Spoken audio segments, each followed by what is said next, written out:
Last week, Chrono Cross The Radical Dreamers Edition released, and if you can believe it, this is the first time it will see an official release in Europe.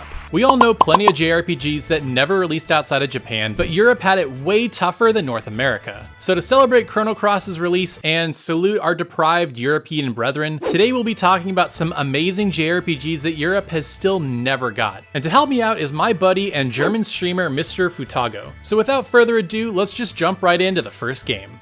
Grandia 1 and 2 are incredible JRPGs. The first game is such a classic and a perfect example of a golden era JRPG. 2 is improved in a lot of ways and is probably the better known game, and people seem to really enjoy it. Thankfully, everybody got to enjoy the remastered collection that had both of these games for the Nintendo Switch. However, in Europe, the releases stopped after Grandia 2. While these were definitely great games and well regarded by fans, they weren't smash commercial hits. 3, Extreme, and Grandia Online weren't exactly the cream of the crop when it came to JRPGs of their time, so it was kind of hard to justify their localization costs. One recurring theme that you'll hear about in this video is that basically it just wasn't worth localizing some of these games into multiple languages. When it comes to North America, all you gotta do is English, but when it comes to Europe, you have to think about French, Spanish, German, all kinds of other languages, and it's just a bigger cost. So at the end of the day, it probably just wasn't worth it to localize these other Grandia games. By the way, fun fact, did you know that there was a Grandia game on Game Boy Color called Grandia Parallel Trippers? Basically, it's an isekai where the main characters meet characters from the original game. Now, don't feel too bad, Europe. North America never got this game either.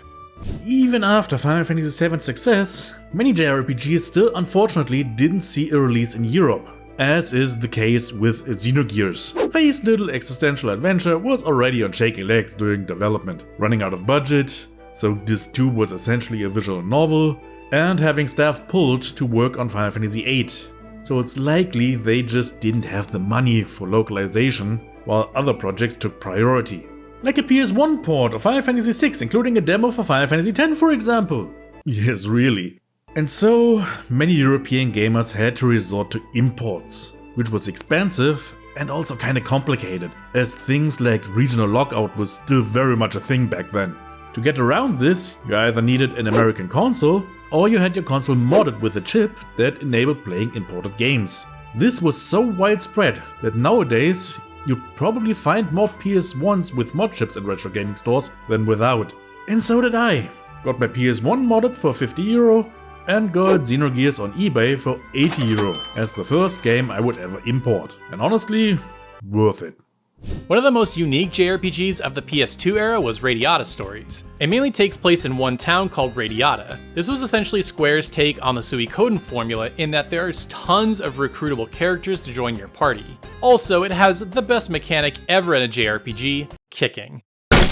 Now I know that sounds dumb, but it's actually pretty awesome. Now by 2005, Square was releasing plenty of JRPGs in Europe, in particular Final Fantasy. However, if it wasn't guaranteed to be a smash hit, they probably weren't going to invest the money into it. And while Radiata Stories is a great game and kind of a cult classic to this day, it didn't have the commercial potential like a Final Fantasy would, so they figured it probably wasn't worth investing to localize this game. There are just so many different characters in this game, so to do the voiceover in all these different languages, or to just straight up localize the written words was probably extremely expensive. Sadly, Radiata Stories never got a remaster or re-release of any kind, and Europe still has not got this game to this day. Maybe one day we'll get a sequel or some kind of remaster eventually.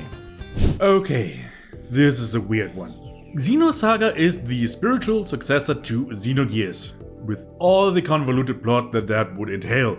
Only arguably even more so as the story was spread over 3 games. And this is where things got weird for Europe.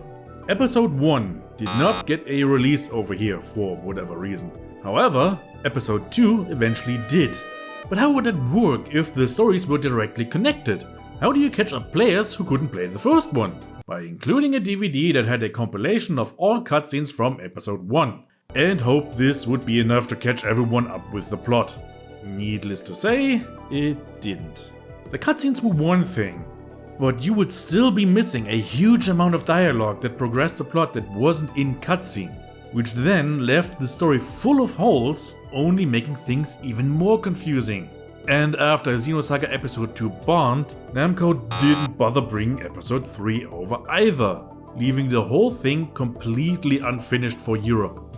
Well, maybe if you released the first one over here, it would have done better. The Tales series is one of the most popular JRPG franchises out there, but if you can imagine, there was a time when not every game was guaranteed to come out, even in North America. And as always, Europe took even longer to get a lot of these games. Now, North America got Tales of Destiny and Tales of Eternia, known as Tales of Destiny 2 when it was originally released. Even though there is a Tales of Destiny 2 that never released outside of Japan, not to mention the Tales of Destiny 1 remake that never left Japan, but we're getting way off track here. Now, Europe wouldn't get its first Tales game until Tales of Symphonia on the GameCube in 2004. But let's go back to Tales of Destiny for a second. This was very unique for JRPGs at the time. Most had some kind of turn-based combat, but with Tales of Destiny, it was not only action, but had a side-view combat system. Many likened it to games at the time like Street Fighter, like a fighting game, which was really unique and cool. There were, of course, other action JRPGs during that time, like Secret of Mana, for example, but nothing like Tales of Destiny. And unfortunately, if you wanted to import this game for whatever reason, it's actually super expensive, even in North America. At this point, you're better off sailing the high seas, if you know what I mean. The Wild Arms series is quite unique in terms of JRPGs, having a setting not based on medieval fantasy, steampunk or sci-fi, but rather the Wild West. Developed by Mediavision, it was published by Sony themselves, at least the first one was. Wild Arms 1 did see a release over here by Sony, but only about 2 years after its initial release in 1996. Meaning it came out right in between Final Fantasy VII and Final Fantasy VIII, so basically at the best point in time to have the least amount of impact. And after that, Sony never published a single Wild Arms title in Europe again, which led to Wild Arms 2 remaining in Japan and the Americas. Later entries would be published, however by other companies, none of which would bother properly localizing them into other languages. This was nothing new, however. Many games didn't get translated, which in a weird way caused many gamers, myself included, to learn English via video games. Final Fantasy X, with English voiceover and German subtitles, did more for me than 6 years of English lessons in school ever did.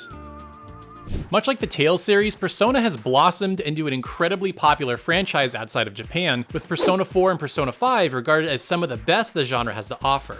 Now, Europe has a bit of a funny history with the series. They never got the original PS1 releases of Revelations Persona or Persona 2 Innocent Sin. Europe did, however, eventually get the PSP remasters of both of those games. However, it still to this day has never received a release of Persona 2 Eternal Punishment, which in retrospect is odd considering Eternal Punishment is a sequel to Innocent Sin. And weirdly enough, Eternal Punishment did eventually get a PS1 Classic release on the PlayStation Network in 2013, but again, Europe never got that version. Modern Persona fans probably wouldn't enjoy this game as much, but it's still a shame that it never released in Europe nonetheless. After the massive success of Resident Evil, many publishers wanted to get a piece of that survival horror pie and went on to try their own take on this new genre, some with great success and some with less success. One example of a company very much succeeding was Squaresoft's Parasite Eve. Based on the novel of the same name, Parasite Eve is a unique blend of survival horror and RPG that also turned out to be one of the best games ever made on PS1. Which begs the question, why was this never released in Europe? My personal speculation is it's because of the violence and rather disturbing imagery of its CG cutscenes. Resident Evil 2 had been indexed in Germany at the same time of Parasite Eve's release, so it's possible Squaresoft looked at the game with its mutating body horror rats and burning/melting concert audiences and realized it had no chance of getting past the ratings board. Weirdly, however, Parasite Eve 2 did come out in Europe, and so did The Third Birthday. Aren't we lucky? Now, if you want to hear about some JRPGs that you can play this year no matter where you live, be sure to check out this video right here. And special thanks to Mr. Futago for helping me out with this video. Be sure to show him some love by giving him a follow over on Twitch. Thank you all so much for watching, and we'll see you next time.